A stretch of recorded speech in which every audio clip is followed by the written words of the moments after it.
नमस्कार, जय भीम जय शिवराय मित्रांनो. संदीप कांबळे ऑफिशियल या यूट्यूब चॅनलमध्ये आपलं मनापासून स्वागत. आज या व्हिडिओच्या माध्यमातून अतिशय महत्त्वाची आणि अत्यंत शिक्षक भरतीसाठी जी काही अतिशय महत्त्वाच्या मागण्या होत्या त्या अतिशय महत्त्वाच्या मागण्याच्या संदर्भामध्ये आणि जो काही आपण मोहीम हाती घेतलेली आहे या शिक्षक भरती TIT 3 याचा निकाल लागल्याच्या नंतर या भरती प्रक्रियेमध्ये जास्तीत जास्त पदाची भरती व्हावी आणि मेरिट हे आपलं डबल डिजिटमध्ये यावं या दृष्टिकोनातून गेल्या अनेक दिवसापासून आपण चर्चा करतोय. तसा निकाल लागला तेव्हापासून चर्चा करतोय. त्या दृष्टिकोनातून आपण सध्या कालपासून एक निवेदन जारी केलेलं आहे संपूर्ण राज्यामध्ये. ते निवेदन आपल्या सगळ्याला द्यायचं या मोहिमेच्या संदर्भामध्ये आपण तुम्हाला सांगितलेलं होतं. त्या अनुषंगाने आपल्याला पुढील आता इथून जो काही काळ आहे त्या काळामध्ये ही निवेदनं आपल्याला त्या ठिकाणी जिल्हा परिषदच्या EOंना CEOंना जिल्हा परिषदचे काही सदस्य असतात त्यांना किंवा मग ग्रामपंचायतमधून सरपंचापासून तो निवेदनाचा ठराव किंवा OC वगैरे निवेदन देऊन आणि सगळ्यात महत्त्वाचं आमदारांना आणि आमदारांना हे निवेदनं दिल्याच्या नंतर त्या निवेदनाची एक कॉपी किंवा आमदारांच्या निवेदनावर किंवा जे काही निवेदन आपण देऊया त्या आमदारांच्या लेटर हेडवर एक ड्राफ्ट जो काही आपण निवेदनाच्या माध्यमातून देतोय तो ड्राफ्ट संबंधित शिक्षण अधिकारी दादासाहेब भुसे किंवा राज्य शिक्षण मंत्री पंकज साहेब भोयर यांना आणि शिक्षण आयुक्त यांना त्यांच्या लेटर हेडवर ते पत्र पाठवायला लावायचे आहेत. आता ते मागण्या कोणत्या असतील,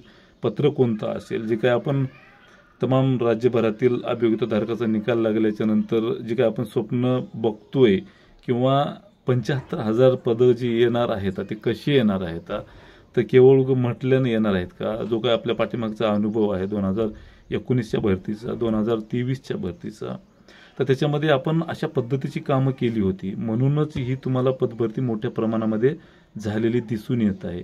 पण आता काय झालंय आपल्या मनामध्ये प्रचंड नैराश्य असते आणि त्याच्यामध्ये कोणीतरी त्याला नावं ठेवते किंवा कोणीतरी दिशाभूल करणारी माहिती देते आणि त्याच्यामध्ये आपण संभ्रमात जातोय. म्हणजे नेमकं मुलांनी सगळ्यांचं ऐकायचं पण करायचं काय आणि याच्यामध्ये ज्यांनी दिशाभूल करतात ते तुम्हाला योग्य दिशा दाखवत नाहीत, केवळ नावं ठेवायची कामं करतात. कारण ते नावं ठेवायला सुद्धा त्यांना एक कंटेंट मिळते. त्यांचं कामच ते असते नावं ठेवण्याचं. योग्य काही सरळ करायचं नाही पण वाकडं करणाऱ्याला सुद्धा लावायचं असा एक तो प्रकार असतो. किंवा मग याच्यामध्ये अजून जे काही शिक्षक म्हणून लागलेले आहेत ते शिक्षक म्हणून लागलेले लोक पण काही प्रमाणामध्ये दिशाभूल करताना दिसून येत आहेत. तर त्याच्यामध्ये नुकसान कोणाचं आहे तर जे शिक्षक म्हणून लागलेच नाहीत, जे भावी शिक्षक आहेत जे मार्क्स घेऊन वारंवार थोड्याफार मार्कानं राहत आहेत तर अशा सगळ्या मुलांचं त्याच्यामध्ये प्रचंड मोठ्या प्रमाणामध्ये नुकसान आहे. कारण लागलेले मुलं हे त्यांच्या हिताचाच विचार करतील आणि न लागलेल्या मुलांचा ते विचार करणार आहेत. त्यामुळं योग्य काय आहे, योग्य मागण्या कोणत्या आहेत, योग्य दिशा काय असणार आहे, मग कोणत्या गोष्टीचा पाठपुरावा केल्यानं काय होणार आहे, या सगळ्या ज्या काही मागण्या आहेत ते तुमच्या हिताच्या मागण्या आपण करतोय. हे 75,000 पदाचं जे काही आपण टार्गेट ठेवलेलं आहे ते कसं कंप्लीट होणार आहे तर हे आपण जे काही दिशा दिलेली आहे, जो आपण पाठपुरावा करण्यासाठी जे काही निवेदनं 3 प्रकारचे जारी केलेले आहेत तर ते निवेदनं आपण जर त्या लेवलवर केला पाठपुरावा, ते निवेदनं दिली, शासन दरबारी जर आपण त्याची दखल घ्यायला भाग पाडली, मग निवेदनं देऊन त्याची OC घेऊन पत्रकारांना देणे, समाज माध्यमामधून तो एक आवाज मोहीम बनल्यासारखा व्हावा, आवाज बुलंद व्हावा यासाठी प्रयत्न करणं तेवढंच गरजेचं आहे. तर नक्कीच त्याच्यामध्ये ही जे आपलं टार्गेट आहे ते टार्गेट पूर्ण झाल्याशिवाय राहणार नाही. मग आता याच्यामध्ये जे काय आपण निवेदन जारी केले तर त्याच्यामध्ये मागण्या काय आहेत तर ते नेमकं आपण क्रम पद्धतीनं आपण बघूया जेणेकरून तुम्हाला त्या आता निवेदन तुमच्यापर्यंत आलं असेल PDF पण त्याच्यातलं स्पष्टीकरण होणं काळाची गरज होती निवेदनामध्ये ज्या काही मागण्या घेतल्यात. त्यामुळं हा व्हिडिओ बनवला आहे जेणेकरून तुम्ही तुमच्या ग्रामपंचायतपासून स्वतःच्या जिल्हा परिषद सदस्यापासून जिल्हा परिषदपासून आमदारापासून खासदारापासून ते निवेदन द्यायला तुम्ही त्या ठिकाणी जावं लागणार आहे. तेव्हा तुम्हाला ह्या गोष्टी क्लिअर करता आले पाहिजे की बाबा ह्या मागण्या आहेत तर या मागण्या आपण शासन दरबारी कशा मांडायच्या जेणेकरून आपल्याला त्या मागण्या पूर्ण करून घेता येतील, आपल्याला त्याच्या मागण्या पूर्ण झाल्यावर त्याचा एक फायदा जो आहे तो आपल्याला कसा होईल या दृष्टिकोनातून. तर 1 नंबरची जी मागणी होती तर ती आहे 100% शिक्षक भरतीची मागणी.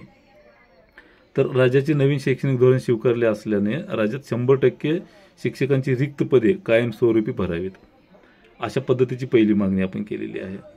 तर ही का मागणी केली आहे तर नवीन शैक्षणिक धोरण जे आहे तर त्याच्यामध्ये स्पष्ट उल्लेख केलेला आहे आणि राज्याने ते स्वीकारलेलं आहे की प्रत्येक शाळेला जेवढी पदं रिक्त आहेत तेवढी भरण्याचं शासनाचं त्या नवीन शैक्षणिक धोरणामुळं भरणार अशा पद्धतीचे त्यांनी निकष जे आहेत ते त्यांनी तत्व स्वीकारलेले आहेत. म्हणून राज्यातील जेवढी काही रिक्त पदं असतील तर त्या ठिकाणी 100% तेही कायम कंत्राट शिक्षक नाही.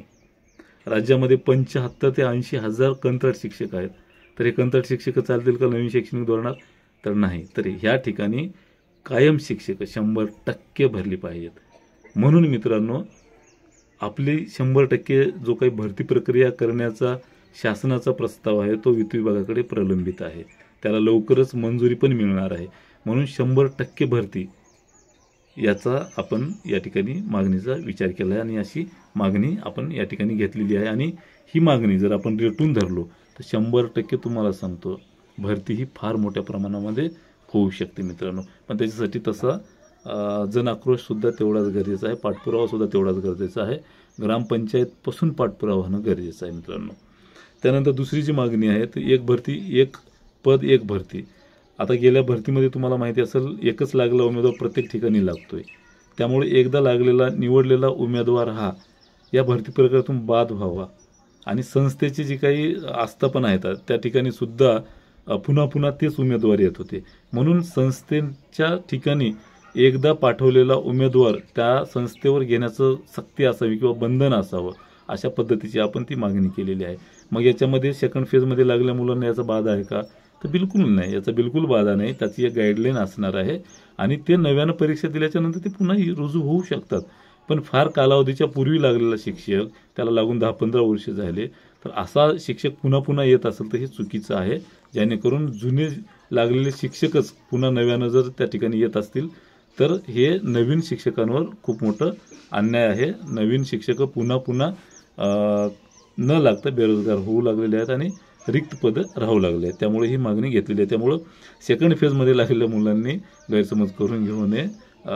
त्या संदर्भामध्ये गैरसमज जर झाला असेल तर हा दूर करून घ्यावा. कारण तुम्ही सेकंड फेजमध्ये लागलेल्या मुलांना बाहेर काढावे वगैरे अशा कुठल्याही मागण्या आपण रितसर केल्या नाहीत किंवा हे निवेदन तुम्ही बघू शकता, चॅनलवर टाकलं जाईल आणि त्या ठिकाणी तुम्ही बघू शकता. निवेदन दिल्याच्यानंतर त्या गोष्टी बाहेर येणारच आहेत, त्यामुळं गैरसमज करून घेऊ नका.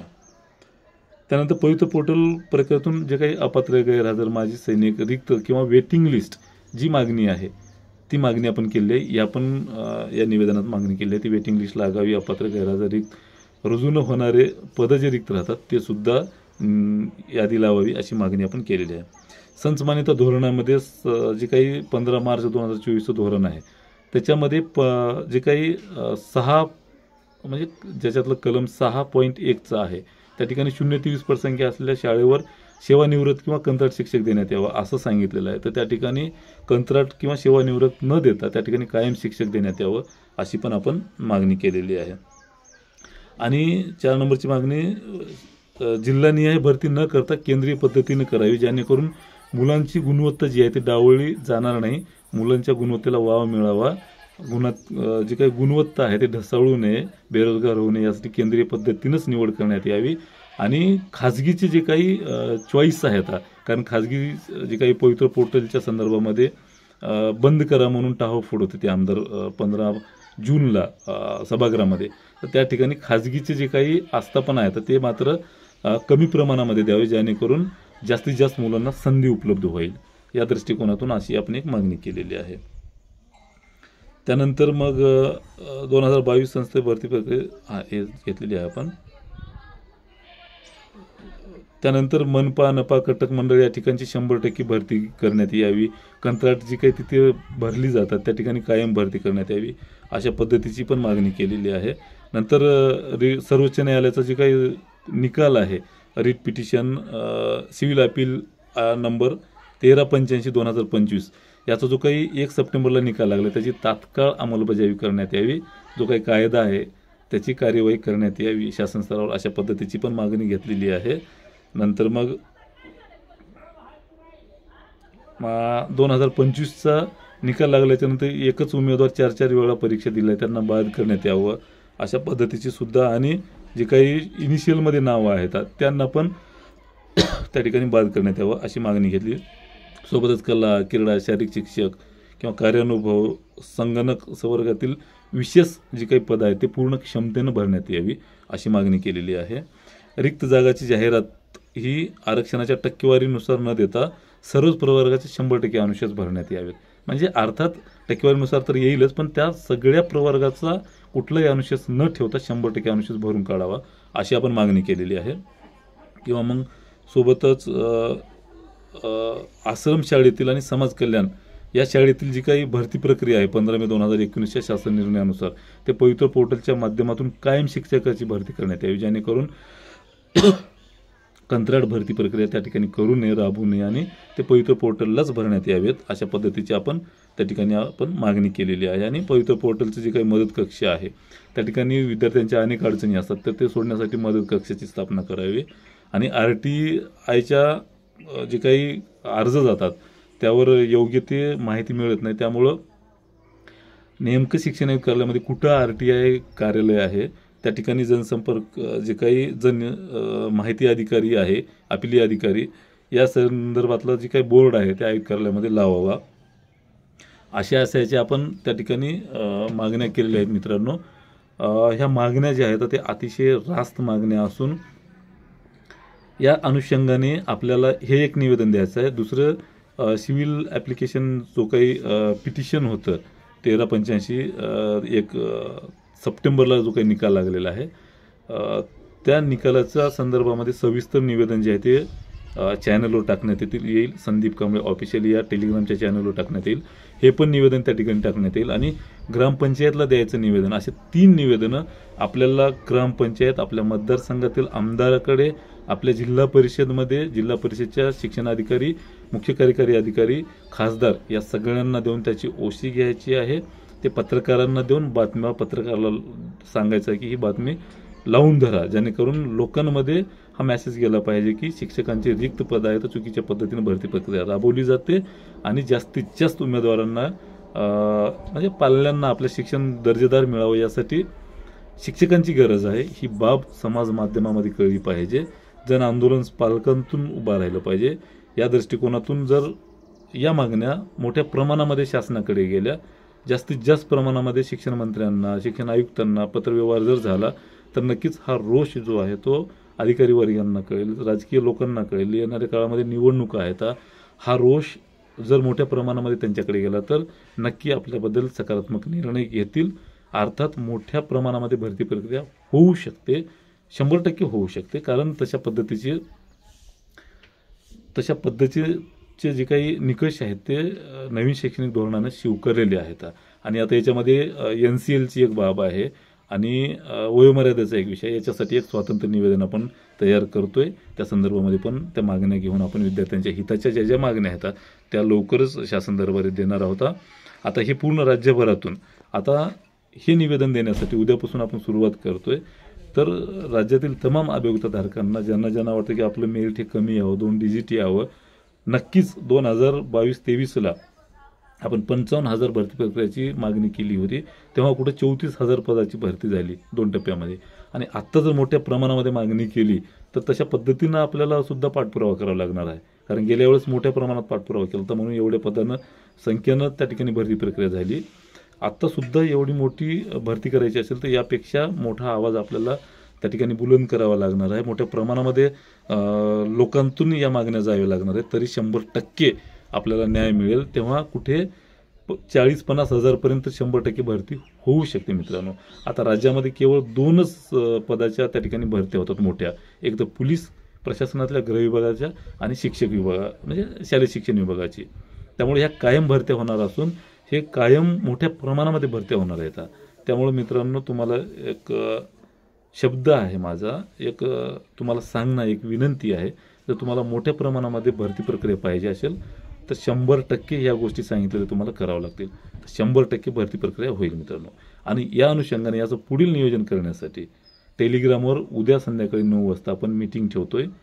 त्यासाठी हे टेलिग्राम चॅनल जॉईन करण्यासाठी तुमच्या येणाऱ्या अडचणी त्या ठिकाणी ऐकून घेतल्या जातील. तुम्हाला सांगितलं जाईल कशा पद्धतीनं आपल्याला लढायचं आहे, कशा पद्धतीनं पाठपुरावा करायचा आहे. तुम्हाला येणाऱ्या अडचणी मला कळवा, मी तुमच्यासोबत असणार आहे. त्यामुळे ती मीटिंग तेवढीच गरजेची आहे. या मागण्या, हे निवेदन त्या ठिकाणी दिलं जाईल आणि तुमच्या समस्या ऐकून घेतल्या जाईल. त्यामुळे तुम्हाला सगळ्यांना विनंती आहे की ते टेलिग्राम चॅनल जॉईन करून घ्या. आज या डिस्क्रिप्शनमध्ये पण टाकतो आणि कमेंट्समध्ये पहिलीच लिंक असेल त्या चॅनलची, व्हॉट्सअप चॅनलची पण लिंक असेल. सगळ्यात महत्त्वाचं टेलिग्राम चॅनल जॉईन करून घ्या, जेणेकरून उद्या संध्याकाळी या संदर्भातलं सविस्तर मीटिंग घेऊन तुम्हाला सविस्तर चर्चा केली जाईल, सविस्तर सांगितलं जाईल कशा पद्धतीनं त्या ठिकाणी आपल्याला मागण्या करायच्या आहेत, कशा पद्धतीनं जाऊन तिथं पाठपुरावा करायचा आहे. त्यामुळं ते चॅनल जे आहे ते जॉईन करून घ्या अगोदर. तुर्तास थांबतो. याच्यापेक्षा वेगळे काही प्रश्न असतील तर नक्की आपण मीटिंगमध्ये आपण जॉईन व्हा. आपण उद्या संध्याकाळी मीटिंग घेऊया, त्या ठिकाणी चर्चा करूया. थांबतो. धन्यवाद. जय भीम, जय शिवराय मित्रांनो.